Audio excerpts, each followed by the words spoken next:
कुठल्या मुद्द्यांवरती अकोलेकरांसाठी निवडणूक लढविणार आहे? भारतीय जनता पक्षाने जो केंद्रापासून तर गल्लीपर्यंत तो विकास केलेला आहे, विकास कामाच्या गंगेमध्ये आदरणीय केंद्रीय स्तरावर मोदीजी, महाराष्ट्राच्या स्तरावर आदरणीय देवेंद्रजी आणि अकोल्याच्या स्तरावर आदरणीय रणधीरभाऊ सावरकर साहेब, अनुपदादा धोत्रे, विजयजी अग्रवाल, जयंतरावजी मसने, वसंतजी खंडेलवाल आणि भारतीय जनता पक्षाचा प्रत्येक कार्यकर्ता जो सुखात दुःखात अकोलेकरांच्या सोबत राहिला, अकोलेकरांच्या प्रत्येक कार्यामध्ये त्यांनी घरचा व्यक्ती म्हणून काम केलं। करोना काळामध्ये फक्त भारतीय जनता पक्ष रस्त्यावर होता।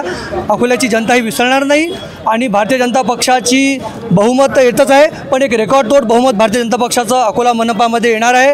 अत्यंत चांगल्या पद्धतीने वातावरण आज देवेंद्रजींच्या नेतृत्वामध्ये महाराष्ट्रामध्ये आणि रणधीरभाऊ यांच्या नेतृत्वामध्ये अकोला जिल्ह्यामध्ये झालेलं आहे। एक युवा खासदार म्हणून अनुपदादांचं काम अकोल्याची जनता पाहत आहे, त्यांना ॲप्रिशिएट करत आहे। तर मला विश्वास आहे अकोलेकर जनता ही भारतीय जनता पक्षाच्या कमळाच्या पाठीशी उभी राहील आणि जे पण आमचे कॅन्डिडेट भारतीय जनता पक्ष निश्चित करेल त्यांना भरघोस मतांनी निवडून आणू आणि 75+ च्या फरकाने आता आम्हालाही मनपा लढवायची आहे।